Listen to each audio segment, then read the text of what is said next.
Hi, I'm Kate. I'm Jamie. And this is Reading, Raising, and Praising, and we are here to discuss The Man Who Invented Christmas by, is it Les Standiford? Standiford? That's right. How Charles Dickens' A Christmas Carol rescued his career and revived our holiday spirits. So, first impressions. Yeah. Well, last year, Christmas, we read A Christmas Carol. So it was kind of fun. I was like, oh, we're going to read now about Dickens' life. So I was excited to, see all about it. We kind of knew a little bit about his childhood based on Christmas Carol, but... In the study that we did, we learned a little bit about... Yeah, more about him. So we kind of had a good idea. So it was a little bit different than what I expected, but overall, there was some good information. Yeah. Same. I felt the same. It was kind of hard to get through it. I read one commentary on Goodreads that said that they were going to add this to 100 pages too long list. Yeah, I agree. There was some that you just needed to skim because it was like, I don't really need to know all this information. Just get to the point. There was other bits of stuff like history about other things that weren't related. Things he had written, which makes sense, but then it was like too much into detail about that stuff. Yeah. And I would have just liked more about how it really affected Christmas, and I just felt like it was too many facts. Yeah. It overshadowed that actual, what it did for Christmas itself. You got to that, and I was like, okay, this is what it... But that took a while to get into until you actually got to that. Yeah. And then I felt like those nuggets were so small, and then it was like, again, just... Yeah. Lots of information. Yeah. But... So, did you have other... Throw out something. Okay, well, I was just thinking what we learned in the beginning, what we kind of knew from him in A Christmas Carol about his life is, it talks about Dickens' loss of his childhood was to become the world's great gain. Mm-hmm. So his childhood was really rough, like debt, and they had sent his parents to debtor's prison, and so he had to work a lot to get out of that. So his upbringing shaped him to write these stories, and to write this one that, changed forever. That he could never imagine how far this book has come and the adaptations and right. Well, that study that we did made it sound like he was writing this for political reasons. Like he wanted people to understand what the poor endured and that people should give. And this book didn't go towards that. Like he wanted to write something to make change, and that this one didn't really. The main reason the angle of this one was for money, because he was and needed money again. He kind of went through that his whole life, like that, his parents didn't have enough money, so he was having to make enough money for his his family. Like that's just oh, and you said that about debtor's prison, and I was just thinking that his whole family, all of the kids even went, and I was wondering what that was like, because I always envisioned it like real prison, but maybe it was more like they were just doing camp jobs. Yeah. They had their own space and still kind of like they were held within a place. They didn't have complete freedom, but they were working towards something. Like they were, using their skills. Yeah. But I don't think it was maybe miserable. I don't know. They got fed. Prisons, they still get fed in prisons, regular prisons. So didn't occur to me till you said that to look into it. I keep seeing the steam from our tea come up in the video. We have Christmas spice tea today. Yes, I think we were drinking tea in our Christmas Carol video last year. To go along with what you said about his being poor, there was one little quote, and I don't remember. It seemed like they said this was a quote from somewhere else, but all art grows out of its maker's loss. It has been said. I just thought that was. All art, whether it's painting or sculpting or making movies or writing books, it comes out of that place. True. And you hope I'm sure all authors hope that, or artists hope that it's impactful. The way this was. Yeah. Oh, you have the same quote I just on page 54. Yeah, go ahead. That's funny. In Dickens' day, the novel was viewed not only as a source of entertainment, but also very much as a potential source of information and enlightenment. And I just, it says in Dickens' day, but I just feel like that's how we are with books, is especially historical fiction. You learn something about a time that you didn't live, and it's entertaining, but it's also like, oh yeah, I didn't know this about that time period, or But I'm reading a novel right now that's set in present day, which I rarely do. Yeah. And I learned stuff even then, like the dog has puppies and they describe like each puppy comes out and the dog like licks off the sack and it like just all the different parts of it. You're just like, I never knew all that. I mean, maybe I did, but it's just interesting to read again. Yeah, so. Sometimes it hits you at a different, you're like, oh yeah, interesting, yeah. You hope you learn something every time you read. Right. You should. Yeah, you should. I can't remember where this part came in. For going by pages, you have notes before my notes, so okay. Page 70. You said. Well, yeah, I guess this is just talking about the book. I think when he was imagining it, or starting it or whatever, he wept over it, laughed, wept again as bits and pieces swam up before him, including the vision of children named Ignorance and Want, so the little children with the ghost of future, Christmas future. Those wretched, abject, frightful, hideous, miserable creatures who would, with Tiny Tim and Bob Cratchit and Scrooge and Marley and all the rest, stamp themselves on Dickens' imagination and that of the world forever. Just when he's starting to envision the characters and how the story was going to come together. It's just interesting. Because he probably pulled from things over a long period of time to come up with it. Because, I mean, you can't write something like this in 6 weeks without having really thought about the parts before. Well, I'm thinking about that. That's kind of why they went into all the stuff he had written before, because that kind of impacted. But yeah, we didn't need quite as much depth. But yeah. That's fine. I don't have anything till 126, so. Well, I don't even know what I have on 100. Let me see. There's only so many little nuggets throughout.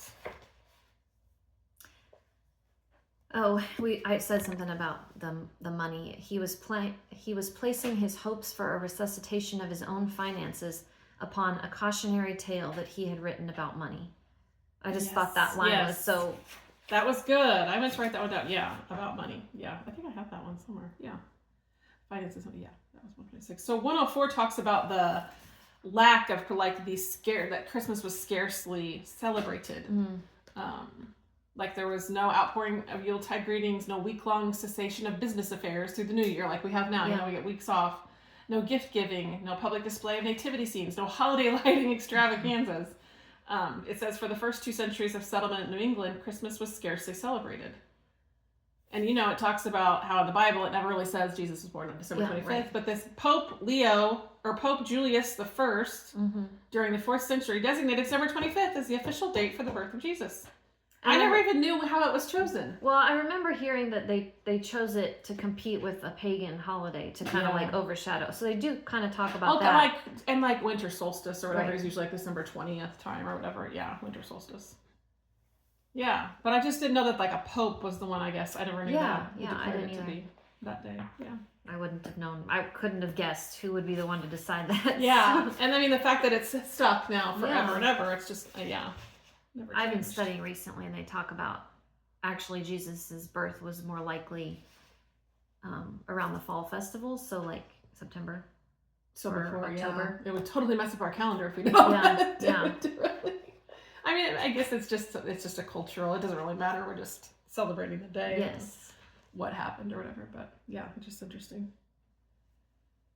Another thing that it said on one of these pages, probably just about Christmas, was what do we all remember best upon the branches of the Christmas tree of our own young Christmas days, by which we climbed to real life. I like that. It's poetic. Yeah. When as you think about Christmas, every year you think about what it was like when you were a kid and growing up, and then when you have kids, what it's like for them and them growing, Magical. Yeah. I can't imagine before he wrote this that it was just not celebrated. I can't imagine a time when it was not. Because I always think of like Victorian times, which they do come to that where they talk about Victorian times. But even in the book, even that, he's like Prince Albert brought the tree and everything from Germany. But they were doing that before. He even was married to Queen Victoria. So things just trickle in, but it just changed more dramatic. Like, I mean, they probably maybe the celebrations just got different, and the charitable and the different themes came in. My impression is not that he changed everything right away, but that over time, especially now, Mm-hmm. you think all of this is just quintessential Christmas. Yeah. And they talk about how there were like no gifts given in A Christmas Carol on Christmas. Yeah, you're but right. It was just goodwill. Yes, and being enjoying together. each other. Exactly. Like the Cratchit family, that's just about having a good meal. I mean, that was enough in itself, and gathering together with everyone, and then going to Fred's house was the laughter and the being with friends. Yeah. But people didn't get a lot of time off. So like having a whole day was huge. Yeah. They're going to use every minute they have to be with people. Yeah. And then it wasn't common for most people to have a feast like that. Right. And so that was truly a day of celebration to have a feast. For us, we're like, Thanksgiving is great with all these food, but we do have a lot of those foods. All the time. Or can have. I know, if you wanted to. It's hard. It's not because special. It's not as special as you want it to be. But you would hope, like sometimes you would gather with different people. That's the special part, I guess, sometimes. But. Well, I wouldn't make turkey and mashed potatoes I would either every day. Stuffing and all of that. There are a few different things, all the time. So I guess it is different. Yeah, it's a bigger meal than we normally have. Oh yes, much too big. Never much even have too side big. dishes. So. What pages are you up to now? 171 is my next page. Yeah. Go ahead. It says, and while it might be argued that in most fiction the aim is to entertain first and edify second, if there were a medium where the manipulation of an audience is emotion is paramount, then I'm gonna have to read this from the book because that does not make any sense. Well, so sorry. The aim is to entertain first and edify second. Maybe I'm. And then it's talking about the motion picture. When you're comparing the movies, especially, it talks a lot about all the different adaptations that this has had, and it's kind of wild. A lot. Like I didn't realize that they were doing theater productions of it. Right, like he was in them. Yes. After, like the next Christmas, they were doing theater productions of it. And even they were doing like fake or like trying to imitate. Not really from him. I know this comes later, but that just goes into his later life when he was starting to age, which he only died in 56? Yeah, or something? He was young. Yeah, but he would do the public readings. Yes, and then he would just do the whole thing himself. Mm-hmm. So, which was cool. And we actually got to see Gerald Dickens, his great grandson, perform. Did he perform the whole thing? Because I don't remember that. Well, it was pretty long. I feel like. So I just can't remember. It may have been the whole thing. But now that I'm looking back on it, I'm thinking, man, if I could see it and watch it again, it would mean so much more. It would mean so much. Yeah, exactly. Once we read it like that and then did that real study, I feel like it's even more. Mm-hmm. Yeah, you almost have to do more of a deep dive into it than just read it. That study was good. Yeah. So hopefully next year we can go see Dickens again. Yeah. That would be so cool. Yeah. Did you find it? I'll just read the whole paragraph maybe. Okay. Novelist and Dickens admirer John Irving asserts that the particular strength of a Dickens novel is to make an audience feel more than think. And while it might be argued that in most fiction the aim is to entertain first and edify second, if ever there were a medium where the manipulation of an audience's emotion is paramount, then the motion picture form is it. I guess that is. It just, that first sentence helps to understand what that means. But I think this line about fiction's aim is to entertain first and edify second. I just never, that kind of goes along with our previous little, where we touched on just what books are for. Learning something or entertaining, like it's something that you enjoy and you can learn something.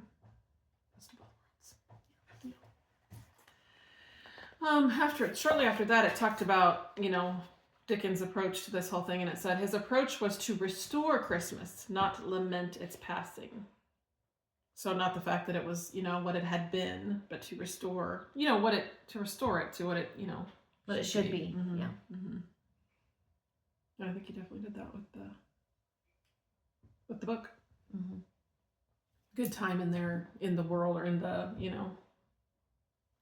Did he mention whether this really changed people's giving because in that time did people, I don't know. I mean, I think over time, I think it took time. Yeah. But I definitely think that that's what resonates with you now. I mean, the bell ringers at the, everywhere you go, it's just about, not just gifts, but giving to those in need. Especially at this time of year. Right, exactly. When yeah. They rely on it now. It's, mm-hmm.